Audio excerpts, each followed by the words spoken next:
ಗಂಡನ ಕಾಟ, ಅತ್ತೆಯ ರಂಪಾಟ, ಮಾವನ ಮೃಗೀಯ ವರ್ತನೆಗೆ ಅಷ್ಟೇ ಅಲ್ಲದೆ ಮೈದುನನ್ನ ಮಂಚ ಹತ್ತೋದಕ್ಕೆ ಅತ್ತೆ ಪದೇ ಪದೇ ಒತ್ತಡವನ್ನ ಮಾಡ್ತಿದ್ಲಂತೆ. ಅಳ್ತಾ ಅಳ್ತಾ ನೋವಲ್ಲೇ ಹೊರ ಹಾಕಿದ್ದಾಳೆ ಟೀಚರ್ ಅಮ್ಮ.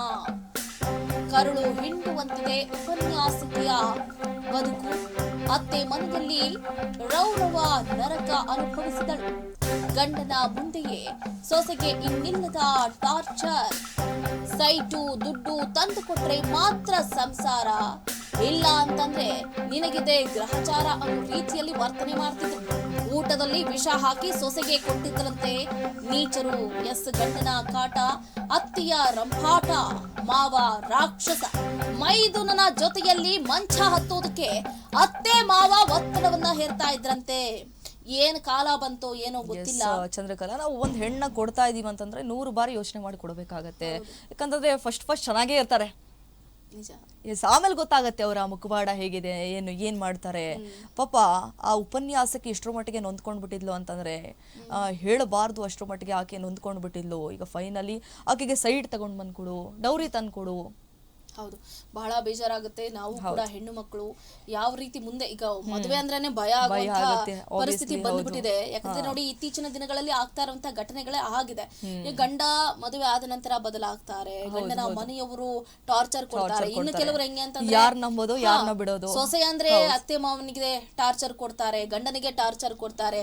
ಅನೈತಿಕ ಸಂಬಂಧಗಳ ಅನಾವರಣ ಆಗ್ತಾ ಇದೆ. ನಿಜವಾಗ್ಲೂ ಏನ್ ಜೀವನ ಮಾಡ್ತಾ ಇದೀವಿ, ಯಾವ ಸಮಾಜದಲ್ಲಿದ್ದೀವಿ, ಸಮಾಜ ಎತ್ತ ಸಾಗ್ತಾ ಇದೆ ಅನ್ನೋದೇ ಗೊತ್ತಾಗ್ತಾ ಇಲ್ಲ.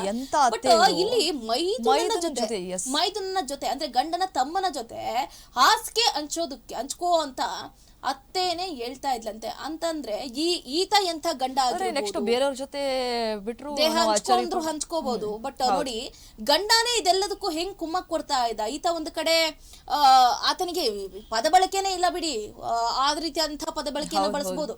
ಬಟ್ ನಾವು ಕೂಡ ಕಂಟ್ರೋಲ್ ಆಗಿ ಇರ್ಲೇಬೇಕಾಗುತ್ತೆ ಇಂತಹ ಸಂದರ್ಭದಲ್ಲಿ. ಬಟ್ ಆಯಮ್ಮ ಎಷ್ಟು ಬೇಸರ ಆಗಿದ್ರೆ ಎಲ್ಲವನ್ನ ವಿಡಿಯೋ ಮಾಡಿದ್ದಾಳೆ ಸದ್ಯ. ಇಲ್ಲಾಂತಂದ್ರೆ ಆತ್ಮಹತ್ಯೆ ಅಂತ ಬಿಂಬಿಸ್ಬಿಟ್ಟಿದ್ರು ಏನೋ ಗೊತ್ತಿಲ್ಲ. ಇಲ್ಲ ಸಲ್ಲದ ಆರೋಪಗಳನ್ನ ಆಕೆ ಮೇಲೆ ಹಾಕಿ ಒಂದು ಕಡೆ ಸೈಲೆಂಟ್ ಆಗ್ಬಿಡ್ತಿದ್ರು. ಬಟ್ ಆಕೆ ಅನುಭವಿಸಿದಂತಹ ನೋವನ್ನ ಹೇಳ್ಕೊಂಡಿದ್ದಾಳೆ. ಅದ್ದೂರಿ ಮದುವೆ, ಕೈ ತುಂಬಾ ವರದಕ್ಷಿಣೆ ಕಾಟ, ನೊಂದು ಬಂದ ಪುಷ್ಪ. ಉಪನ್ಯಾಸಕ್ಕೆ ಹೆಸರು ಪುಷ್ಪ. ಅದ್ದೂರಿಯಾಗಿ ಮದುವೆ ಮಾಡ್ಕೊಟ್ಟಿದ್ರು, ಕೈ ತುಂಬಾ ವರದಕ್ಷಿಣೆ ಕೊಟ್ಟಿದ್ರು. ಆದ್ರೂ ಕೂಡ ದುರಾಸೆ. ಗಂಡನಿಗೊಂದು ರೂಮು, ಪತ್ನಿಗೊಂದು ರೂಮ್ ಅಂತ. ಮೈದುನನ ಜೊತೆ ಮಲಗು ಅಂತಿದ್ಲಂತೆ ಅವ್ರ ಅತ್ತೆ. ವರದಕ್ಷಿಣೆ ಭೂತ ಡ್ಯಾಮ್ಗೆ ಹಾರಿದ್ರು ಸೊಸೆ. ಏನ್ ಮಾಡ್ಬೇಕು ಹೇಳಿ. ದೊಡ್ಡಬಳ್ಳಾಪುರದ ತಪಸ್ಸಿಹಳ್ಳಿ ಘಟನೆ ನಡೆದಿದೆ. ಅತ್ತೆ ಮಾವನ ಕಿರುಕುಳಕ್ಕೆ ಸೊಸೆ ಸೂಸೈಡ್ ಮಾಡ್ಕೊಂಡ್ಬಿಟ್ಲು. ಮದ್ವೆ ಆಗಿ 11 ತಿಂಗಳಾಗಿದೆ. ಜಸ್ಟ್ ನಿರಂತರವಾಗಿ ಕಿರುಕುಳವನ್ನ ಕೊಡ್ತಾ ಇದ್ರು. ಇನ್ನೇನ್ ಮಾಡ್ಬೇಕು, ದಿಕ್ಕು ತೋಚತೆ. ಈಗ ಸುಸೈಡ್ ಮಾಡ್ಕೊಂಡಿದ್ದಾಳೆ. ವಿಡಿಯೋ ಮಾಡಿ ಡ್ಯಾಮ್ಗೆ ಹಾರ್ಬಿಟ್ಟಿದ್ದಾಳೆ. ಸೊ ಆ ಒಂದು ವಿಡಿಯೋ ಕೂಡ ಈಗ ಲಭ್ಯವಾಗಿದೆ ರೆಬೆಲ್ ಟಿವಿಗೆ. ಅದು ಎಕ್ಸ್ಕ್ಲೂಸಿವ್ ವಿಡಿಯೋ. ಆಕ್ಚುಲಿ ಗ್ರ್ಯಾಂಡ್ ಆಗಿ ಮದುವೆ ಮಾಡ್ಕೊಟ್ಟಿದ್ದಾರೆ. ಹೌದು, ಕೈ ತುಂಬಾ ವರದಕ್ಷಿಣೆ. ಮದುವೆ ಆಗ್ಬೇಕಾದ್ರೆ ಕೊಟ್ಟಿರ್ತಾರೆ ವರದಕ್ಷಿಣೆ, ಅವ್ರು ಕೇಳಿರೋ ಅಷ್ಟು ಕೊಟ್ಟಿರ್ತಾರೆ. ಮತ್ತೆ ತಗೊಂಡ್ ಬಾ ಅಂತಂದ್ರೆ ಅವ್ರಿಗೂ ಕೂಡ ಕಷ್ಟ ಆಗುತ್ತೆ. ಯೋಗ್ಯತೆ ಇರೋರು ಕೊಡ್ತಾರೆ, ಬಡವ್ರು ಹೆಂಗ್ ಕೊಡಕ್ ಆಗತ್ತೆ ಚಂದ್ರಕಲಾ. ನಿಜ, ಅದೇ ತರ ಆಗೋಗ್ಬಿಟ್ಟಿದೆ ನೋಡಿ. ಕೇವಲ 11 ತಿಂಗಳಿಗೆ 1 ವರ್ಷ ಕೂಡ ಕಂಪ್ಲೀಟ್ ಆಗಿಲ್ಲ. ವರದಕ್ಷಿಣೆ ಒಂದ್ ಕಡೆ ಇಟ್ರೆ ಮೈದುನರ ಜೊತೆ ಮಂಚಕ್ಕೇರು. ಇಲ್ಲ ದೀಪಾ, ಈಗ ನಾವು ಮೊನ್ನೆ ಅಷ್ಟೇ ಒಂದು ಕೃತಿಕಾ ಇನ್ಸಿಡೆಂಟ್ ಕೂಡ ನೋಡಿದ್ವಿ. ಅನೈತಿಕ ಸಂಬಂಧಕ್ಕೆ ಪಾಪ ಆ ಕೃತಿಕಾ ಅನ್ನುವಂತಹ ಮುಗ್ಧ ಹೆಣ್ಣು ಮಗಳು ಜೀವವನ್ನ ತೆರಬೇಕಾದಂತಹ ಪರಿಸ್ಥಿತಿ ಬಂತು. ಹೆಣ್ಣು ಮಕ್ಕಳನ್ನ ಯಾಕೆ ಇಷ್ಟು ಹೀನವಾಗಿ ಬಳಸ್ಕೊಳ್ತಾ ಇದ್ದಾರೆ? ನಿಮ್ಗೆ ಇಷ್ಟ ಇಲ್ಲ ಅಂತಂದ್ರೆ ಬಿಟ್ಟು ಬಿಡಿ, ನಿಮ್ಗೆ ಇಷ್ಟ ಇರೋ ಜೊತೆ ಹೋಗ್ಬಿಡಿ. ಅದು ಬಿಟ್ಟು ಯಾಕೆ ಒಂದು ಜೀವದ ಜೊತೆ, ಕೇವಲ ಒಂದು ಜೀವ ಅಲ್ಲ, ಆ ಹೆಣ್ಣು ಮಗಳನ್ನ ನಂಬ್ಕೊಂಡು ಒಂದು ಕುಟುಂಬ ಇರುತ್ತೆ, ತಂದೆ ತಾಯಿ. ಹೌದು, ಆ ಮಗಳನ್ನ ನಂಬ್ಕೊಂಡು ಒಂದು ಕುಟುಂಬ ಇದೆ. ಮಗಳು ಸಂತೋಷವಾಗಿರ್ಬೇಕು ಅಂತಂದ ತಂದೆ ತಾಯಿಗಳು ಅವ್ರ ಕಷ್ಟ ಸಾಲ ಸೂಲ ಮಾಡಿ ಮದುವೆಯನ್ನ ಮಾಡಿರ್ತಾರೆ. ತಂದೆ ತಾಯಿಗೆ ಅದೊಂಥರ ದೊಡ್ಡ ಟಾಸ್ಕ್ ಆಗಿರುತ್ತೆ. ಅವರ ಮನೆಯ ಮಗಳನ್ನ ಬೇರೆ ಕಡೆಗೆ ಅಥವಾ ಬೇರೆ ಮನೆಗೆ ಕಳಿಸ್ಕೊಡ್ತೀವಿ ಅಂತಂದ್ರೆ ಕಣ್ಣೀರಲ್ಲಿ ಕೈ ತೊಳ್ತಿರ್ತಾರೆ, ರಕ್ತಾನೆ ಸುರಿಸಿರ್ತಾರೆ. ಆದ್ರೆ ಇಂಥ ನೀಚರಿಗೆ ಅದೆಲ್ಲ ಹೆಂಗ್ ತಾನೇ ಅರ್ಥ ಆಗುತ್ತೆ? ಅಲ್ಲಿ ಹೋಗಿ ಚೆನ್ನಾಗಿರ್ತಾಳೆ ನನ್ ಮಗಳು ಅಂತೇಳಿ ಅವ್ರು ವರದಕ್ಷಿಣೆ ಕೊಟ್ಟಿದ್ದಾರೆ ಚಂದ್ರಕಲಾ. ಮತ್ತೆ ತಗೊಂಡ್ ಬಾ ಅಂತಂದ್ರೆ ಯಾರು ಕೊಡ್ತಾರೆ ಹೇಳಿ? ಹೌದು, ಬಹಳ ಬೇಜಾರಾಗುತ್ತೆ ನಿಜವಾಗ್ಲೂ. ನೋಡಿ, ವರದಕ್ಷಿಣೆ ಭೂತ ಅನ್ನೋದು ಹೆಂಗಾಗ್ಬಿಟ್ಟಿದೆ ಅಂದ್ರೆ ಬಹಳ ಹೋಗ್ಬಿಟ್ಟಿದೆ. ಸೊ ಹಾಗಾಗಿ ಈ ಕಿರುಕುಳವನ್ನ ತಡ್ಕೊಳ್ಳೋಕೆ ಆಗದೆ ಅಥವಾ ಆ ಕುಟುಂಬಕ್ಕೆ ಅಂದ್ರೆ ಆ ಹೆಣ್ಣು ಮಗಳ ಈಗ ಮನೇಲಿ ಹೋಗಿ ಹೇಳಿದ್ರು ಅಸಹ್ಯ ಅದು, ಮಾನ ಮರ್ಯಾದೆ ಪ್ರಶ್ನೆ. ಹಿಂಗ್ ಮಾಡ್ತಿದ್ದಾರೆ ಮತ್ತೆ ನಮ್ಮ ಮಾವ ಅಂತಂದ್ರು ಕೂಡ ಒಂದು ಅಸಹ್ಯ ನಿಜಕ್ಕೂ ಅದು. ಎಸ್, ಹಾಗೆ ನೋಡಿ ಪತಿ ಮನೆಯವರ ಕಿರುಕುಳದಿಂದ ಬೇಸತ್ತು ಉಪನ್ಯಾಸಕಿ ಆತ್ಮಹತ್ಯೆಗೆ ಶರಣಾಗ್ಬಿಟ್ಲು. ವಿಶ್ವೇಶ್ವರಯ್ಯ ಪಿಕಪ್ ಡ್ಯಾಮ್ಗೆ ಬಿದ್ದು ಪುಷ್ಪಾವತಿ, ಆಕೆಗೆ ಜಸ್ಟ್ 30 ಇಯರ್ಸ್, 30 ವರ್ಷ ಅಷ್ಟೇ. ಬೆಂಗಳೂರು ಗ್ರಾಮಾಂತರ ಜಿಲ್ಲೆಯ ದೊಡ್ಡಬಳ್ಳಾಪುರ ತಾಲೂಕಿನ ಡ್ಯಾಮ್ ಅದು 11 ತಿಂಗಳ ಹಿಂದೆ ತಪಸ್ಸಿಹಳ್ಳಿಯ ವೇಣು ಜೊತೆ ಪುಷ್ಪಾವತಿ ಮದುವೆ ಆಗಿದ್ರು. ಆ ಮದುವೆ ನಂತರ ಪತಿ ಮನೆಯಲ್ಲಿ ಪುಷ್ಪಾವತಿಗೆ ನಿರಂತರವಾಗಿ ಕಿರುಕುಳ ಕೊಡ್ತಾ ಇದ್ರು. ವರದಕ್ಷಿಣೆ ತಗೊಂಡ್ ಬಾ, ಮನೆ ತಗೊಂಡ್ ಬಾ, ಸೈಟ್ ತಗೊಂಡ್ ಬಾ, ಪುಷ್ಪಾವತಿಗೆ ನಿರಂತರವಾಗಿ ಕಿರುಕುಳ ಅದನ್ನ ತಡ್ಕೊಳಕ್ಕಾಗದೆ ಸೂಸೈಡ್ ಮಾಡ್ಕೊಂಡು ಬಿಟ್ಟಿದ್ದಾಳೆ. ಪತಿ ಮನೆಯಲ್ಲಿ ಕಿರುಕುಳದ ಬಗ್ಗೆ ವಿಡಿಯೋ ಮಾಡಿಟ್ಟು ಆತ್ಮಹತ್ಯೆಗೆ ಶರಣಾಗಿದ್ದಾಳೆ. ಕಳೆದ ಶನಿವಾರ ಪತಿ ಮನೆಯಿಂದ ಕಾಲೇಜ್ಗೆ ತೆರಳಿದಂತಹ ಪುಷ್ಪಾವತಿ, ಕಾಲೇಜ್ಗೆ ತೆರಳಿದಂತಹ ಉಪನ್ಯಾಸಕಿ ಪುಷ್ಪಾವತಿ ಮನೆಗೆ ಬಂದಿರಲಿಲ್ಲ. ಯಾಕೆ ಬಂದಿಲ್ಲ ಅಂತೇಳಿ ಅಲ್ಲಿ ಗಾಬರಿ ಆಗಿದೆ. ಹೋದಾಗ ಗೊತ್ತಾಗಿದ್ದು ಆಕೆ ಕೆರೆಗೆ ಹಾರಿ ಪ್ರಾಣವನ್ನ ಬಿಟ್ಟಿದ್ದಾಳೆ ಅಂತೇಳಿ. ಪುಷ್ಪಾವತಿ ಮನೆಗೆ ಬರದಿದ್ದರಿಂದ ಹುಡುಕಾಟ ನಡೆಸಿದಂತಹ ಪೋಷಕರು ದೊಡ್ಡಬಳ್ಳಾಪುರ ಮಹಿಳಾ ಠಾಣೆಯಲ್ಲಿ ನಾಪತ್ತೆ ಕೇಸ್ ಕೂಡ ದಾಖಲಾಗಿತ್ತು. ಎಸ್, ಘಾಟಿಯ ಪಿಕಪ್ ಡ್ಯಾಮ್ನಲ್ಲಿ ಪುಷ್ಪಾವತಿ ಮೃತದೇಹ ಕೂಡ ಪತ್ತೆ ಹಚ್ಚಲಾಗಿದೆ. ಎಸ್, ಗಮನಿಸ್ತಾ ಇದ್ರಿ ಒಂದು ಕಡೆ ಯಾರೇ ಆಗಿರ್ಬೋದು, ಹೆಣ್ಣು ಮಗಳು ಹೆಣ್ಣು ಮಗಳೇನೆ, ನಮ್ಮ ಮನೆಯ ಹೆಣ್ಣು ಮಗಳಾಗಿರ್ಬೋದು ಅಥವಾ ಬೇರೆಯವರ ಮನೆಯ ಹೆಣ್ಣು ಮಗಳಾಗಿರ್ಬೋದು, ಅಕ್ಕ ತಂಗಿ ಸಮಾನದಲ್ಲಿ ನೋಡುವಂಥವ್ರು ಇಂತಹ ಕೆಲಸವನ್ನ ಮಾಡೋದಿಲ್ಲ. ಅದರಲ್ಲೂ ಮುಖ್ಯವಾಗಿ ಆ ಅತ್ತೆಯ ಸ್ಥಾನದಲ್ಲಿರುವಂಥವಳು ಅದೆಷ್ಟು ಅದು ಹೇಳಬೇಕು ಅಂತಂದ್ರೆ ಒಂದು ಹೆಣ್ಣು ಅವ್ರ ಮನೆಗೆ ಹೋಗಿದಾಳಂತಂದ್ರೆ ತಾಯಿ ತರ ಟ್ರೀಟ್ ಮಾಡ್ಬೇಕು ಅಲ್ವಾ? ಅದೆಲ್ಲ ಸಾಧ್ಯನೇ ಇಲ್ಲ ಅನ್ಸುತ್ತೆ. ಇತ್ತೀಚಿನ ದಿನದಲ್ಲಿ ಅತ್ತೆ ಮುಖವಾಡ ಬಯಲಾಗ್ತಾ ಇದೆ ನೋಡಿ. ಕೆಲವರು ತುಂಬಾ ಒಳ್ಳೆ ಅತ್ತೆಂದ್ರು ಇರ್ತಾರೆ, ಕೆಲವರು ತುಂಬಾ ಒಳ್ಳೆ ಸೊಸೆಯಂದ್ರು ಇರ್ತಾರೆ. ಎಲ್ರಿಗೂ ಕೂಡ ಇದು ಅನ್ವಯ ಆಗೋದಿಲ್ಲ. ಕೆಲವರು ಅವರ ಸ್ವಾರ್ಥಕ್ಕಾಗಿ ಈ ರೀತಿ ಮಾಡ್ತಾರೆ ವಿನಃ ಎಲ್ರೂ ಕೂಡ ಇದೇ ದಾರಿಯನ್ನ ಹಿಡಿತಾರೆ ಅಂತಂದ್ರೆ ಅದು ನಮ್ಗೆ ಕಳಂಕವನ್ನ ತಂದು ಬಿಡುತ್ತೆ. ಸೊ ಹಾಗಾಗಿ ನೋಡಿ, ಇಲ್ಲಿ 11 ತಿಂಗಳು ಏನು ಸಂಸಾರ ಮುದ್ದಾಗಿದ್ದಾಳೆ ಯುವತಿ. ನಿಜ, ಅವ್ರ ಪಾಡಿಗೆ ಅವ್ರ ಕೆಲ್ಸಕ್ಕೂ ಹೋಗ್ತಾ ಇದ್ರು. ಮನೇಲಿ ಕುತ್ಕೊಂಡು ಏನ್ ತಿಂತಾ ಇರ್ಲಿಲ್ಲ ಚಂದ್ರಕಲಾ. ಕೈ ತುಂಬಾ ಸಂಬಳ ಬರ್ತಾ ಇತ್ತು, 50-60 ಸಾವಿರ ಸಂಬಳ ಬರ್ತಾ ಇತ್ತು. ಅದಕ್ಕಿಂತ ಹಣ ಬೇಕಾ, ಅದಕ್ಕಿಂತ ಸಂಬಳ ಬೇಕಾ? ಈಗ ಸಡನ್ ಆಗಿ ಮನೆ ತಗೊಂಡ್ ಬಾ, ಗೋಲ್ಡ್ ತಗೊಂಬಾ, ಅದು ತಗೊಂಬ, ಇದು ತಗೊಂಬ ಅಂತಂದ್ರೆ ಅವ್ರಿಗೂ ಪಾಪ ಕಷ್ಟ ಆಗುತ್ತೆ. ಅದನ್ನ ಹೋಗಿ ಪೋಷಕರ ಹತ್ರ ಹೇಳಕ್ಕಾಗಲ್ಲ.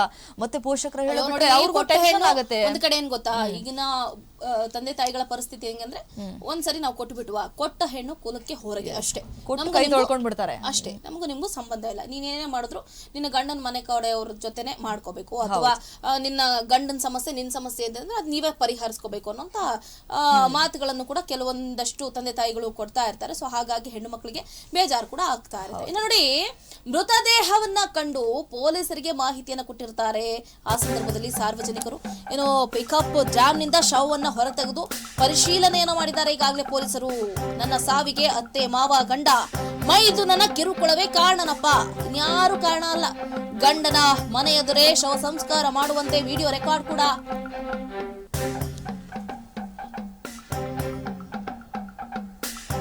ಹೇಳಿಕೆಯನ್ನ ಕೊಟ್ಟಿರುವಂತಹ ವಿಡಿಯೋ ಕೂಡ ಇದೆ. ಪುಷ್ಪಾವತಿ ಕಣ್ಣೀರಿಡ್ತಾನೆ ವಿಡಿಯೋವನ್ನ ಮಾಡಿಟ್ಟು ಆತ್ಮಹತ್ಯೆಗೆ ಶರಣಾಗಿದ್ದಾರೆ. ಉಪನ್ಯಾಸಕಿ ಪುಷ್ಪಾವತಿ ವಿಡಿಯೋ ಆಧಾರದಲ್ಲಿ ಪೊಲೀಸರಿಂದ ತನಿಖೆ ಕೂಡ ನಡೀತಾ ಇದೆ. ದೊಡ್ಡಬಳ್ಳಾಪುರ ಮಹಿಳಾ ಠಾಣಾ ಪೊಲೀಸರಿಂದ ಪ್ರಕರಣದ ತನಿಖೆ ಬೇರೆ ಎಡೆಯತ್ತ ಹೋಗ್ತಾ ಇದೆ. ಒಂದ್ ಕಡೆ ಈಗಾಗಲೇ ನಾವು ಗಮನಿಸಿದ್ವಿ, ಪುಷ್ಪಾವತಿ ಅವರು ಬಹಳ ದುಃಖ ತಪ್ತರಾಗಿ ನನ್ನ ಸಾವಿಗೆ ಇಡೀ ಕುಟುಂಬ ಅಂದ್ರೆ ಅತ್ತೆ ಮಾವ ಗಂಡ ಮೈದ್ನ ಇವರೇನೆ ಕಾರಣ, ನಾನು ಸಾವಿನ ಮನೆಯನ್ನ ಸೇರ್ತಾ ಇದ್ದೀನಿ ಅಂತಂದ್ರೆ ಇವರೇ ಅದೆಲ್ಲದಕ್ಕೂ ಕಾರಣ. ನನ್ನ ಗಂಡನಿಗೆ ಬೇರೊಬ್ಬರ ಜೊತೆ ಸಹವಾಸ ಇದೆ, ಬೇಕಾದ್ರೆ ವಾಟ್ಸಪ್ ಚೆಕ್ ಮಾಡಿ, ಕಾಲ್ ಡೀಟೇಲ್ಸ್ ಗಳನ್ನ ಚೆಕ್ ಮಾಡಿ, ರೆಕಾರ್ಡಿಂಗ್ಸ್ ಗಳನ್ನ ತೆಗಿರಿ, ಅವರ ನೀಚ ಕೃತ್ಯ ಬಟಾಬೈಲಾಗುತ್ತೆ ಅನ್ನುವಂತಹ ವಿಡಿಯೋವನ್ನು ಕೂಡ ಮಾಡಿದ್ದಾರೆ. ಹೌದು, ಪುಷ್ಪಾವತಿ ಅವರು ಹೇಳಿದ್ದಾರೆ. ಸೊ ಹಾಗಾದ್ರೆ ಮುಂದುವರೆದು ಏನ್ ಮಾತಾಡಿದ್ರು ವಿಡಿಯೋದಲ್ಲಿ, ಒಂದಷ್ಟು ಅಳಲನ್ನು ಕೂಡ ತೋಡ್ಕೊಂಡಿದ್ದಾರೆ ಪುಷ್ಪಾವತಿ ಅವರು. ಏನ್ ಮಾತಾಡಿದ್ರು ನೋಡೋಣ. ಮಾರ್ಚ್ 2024ರಿಂದ ಇಲ್ಲಿವರೆಗೆ ಇವ್ರ ಕಾಲ್ ಲಿಸ್ಟ್ ಎಲ್ಲ ತೆಗೆದ್ರೆ ಆಗ ಗೊತ್ತಾಗುತ್ತೆ ಎಷ್ಟು ಸಲ ನನಗೆ ಕಾಲ್ ಮಾಡಿದ್ದಾರೆ ನಮ್ಮ ಅತ್ತೆ ಮಾವ, ನನ್ನ ಗಂಡ ಎಷ್ಟು ಟಾರ್ಚರ್ ಕೊಟ್ಟಿದ್ದಾರೆ. ಅದೆಲ್ಲನೂ ಸಹ ಕಾಲ್ ಲಿಸ್ಟಲ್ಲಿ, ಕಾಲ್ ರೆಕಾರ್ಡ್ಸಲ್ಲಿ ಇದೆ. ಅವರೇ ನನಗೆ ಕೆಲಸ ಮಾಡೋಕ್ಕೆ ಬಿಡ್ತಿರ್ಲಿಲ್ಲ. ದಿನಕ್ಕೆ 10 ಸಲ ಕಾಲ್ ಮಾಡೋರು ನಮ್ಮತ್ತೆ ಮಾವ.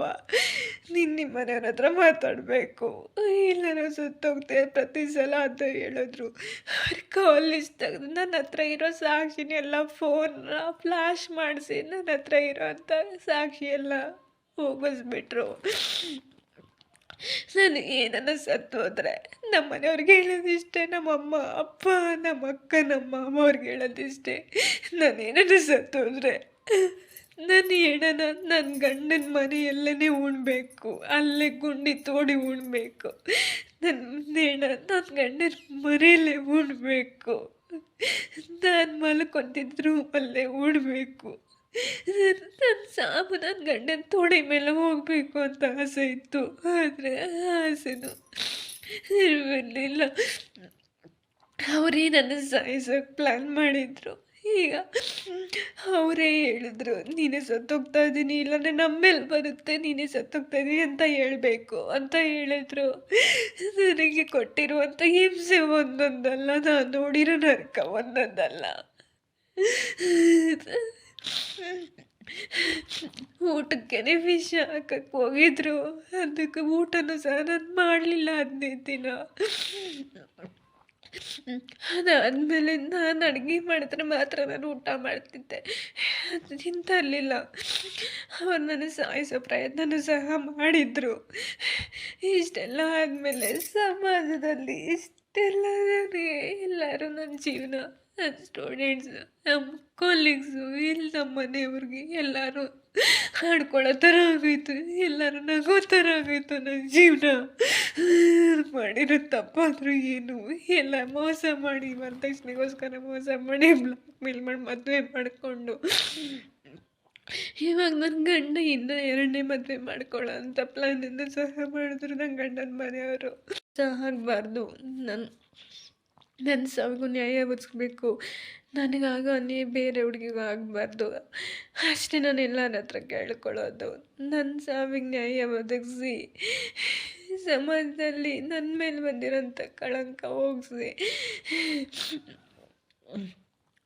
ನನಗೆ ಬ್ಲಾಕ್ ಮೇಲ್ ಮಾಡಿ ಮದುವೆ ಮಾಡಿಕೊಂಡು ಈಗ 2ನೇ ಮದುವೆ ಮಾಡಬೇಕು ಅಂತ ಪ್ಲ್ಯಾನ್ ಮಾಡಿ ಇಂಥ ಗತಿ ತಂದುಬಿಟ್ರು. ನನಗೆ ನನ್ನ ಸಾಯೋ ಸ್ಥಿತಿಗೆ ತಂದುಬಿಟ್ರು.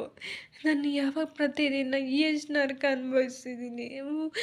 ಮದುವೆ ಆದಾಗಿಂದ ನಾನು ಈ ಮದುವೆ ಅಂತ ಬಂದಾಗಿಂದ ನನ್ನ ನೆಮ್ಮದಿನೇ ಇಲ್ದಂಗಾಯಿತು. ಪ್ರತಿದಿನ ಕಣ್ಣೀರಲ್ಲಿ ಕೈ ತೊಳೆಯಂಗಾಯಿತು. ನನಗೆ ಹೊಟ್ಟೆ ತುಂಬ ಊಟ ಮಾಡಿ ಯಾವುದೇ ಕಾಲದಿಂದ ನನಗೆ ಊಟದ್ದಿದ್ದಿಲ್ಲ. ನಾನು ನನ್ನ ಗಂಡ ಇಂದಾಗ ಎಕ್ಸ್ಪೆಕ್ಟ್ ಮಾಡಿದ್ದಿಷ್ಟೇ, ಅವ್ರು ಕೊಡೋಂಥ ಟೈಮ್, ಅವ್ರು ಕೊಡೋಂಥ ಪ್ರೀತಿ, ಇಷ್ಟೇ ನಾನು ಎಕ್ಸ್ಪೆಕ್ಟ್ ಮಾಡಿದ್ದೆ. ಅದು ಸಹ ಅವ್ರಿಗೆ ಕೊಡೋಕ್ಕಾಗಲಿಲ್ಲ. ಅವ್ರ ಮನೆಯಲ್ಲಿ ಕೆಲಸದವಳ ಥರನೇ ಇದ್ದೆ, ಅವ್ರು ಹೇಳ್ದಂಗೆ ಇದ್ದೆ. ಆದರೂ ಸಹ ಅವ್ರಿಗೆ ನನ್ನ ಮೇಲೆ ಕರುಣೆ ಅನ್ನೋದೇ ಬಂದಿಲ್ಲ ಯಾರಿಗೂ. ಜಸ್ಟ್ ನಮ್ಮ ಅತ್ತೆಯವ್ರು ಹೇಳಿದ್ದು ವರದಕ್ಷಿಣೆಗೋಸ್ಕರ ಮಾಡ್ಕೊಂಡಿದ್ದು ಅಂತ ಹೇಳ್ತಾರೆ, ನೀನು ತಗೊಂಬಂದರೆ ಮಾಡ್ತಾರೆ ಅಂತಾರೆ. ಇಷ್ಟೆಲ್ಲ ಇದು ಮಾಡಿ ನಾನು ಯಾವ ಮುಖ ಇಟ್ಕೊಂಡು ನಮ್ಮ ಮನೆಯವ್ರಿಗೆ ಸೈಟ್ ಬೇಕು, ಸೈಟ್ ಕೊಡಿಸು ಅಂತ ಕೇಳಿ ಇಷ್ಟೆಲ್ಲ ನಮ್ಮ ಮನೆಯವ್ರು ಖರ್ಚು ಮಾಡಿ ಮದುವೆ ಮಾಡಿ ಈಗ ಸೈಟು ಅಂತಾರೆ. ಏನು ಮಾಡಲಿ, ಸೈಟ್ ಕೊಟ್ಟಿಲ್ಲ ಅಂದರೆ ನಿನ್ನ ಗಂಡ ಮದುವೆ ಮಾಡ್ತೀವಿ ಅಂತಾರೆ, ನನ್ನ ಗಂಡ 2ನೇ ಮದುವೆ ಆಗ್ತೀನಿ ಅಂತಾನೆ. ಇಲ್ಲ ನನ್ನ ಪಕ್ಕ ಮಲ್ಕೋ, ಇಲ್ಲ ಅವನ ಪಕ್ಕ ಮಲ್ಕೋ ಅಂತಾರೆ. ಮಗು ಯಾರಿಂದ ಆದರೆ ಏನು ಅಂತಾರೆ. ನಾನು ಏನು ಮಾಡಲಿ ದೇವರೇ?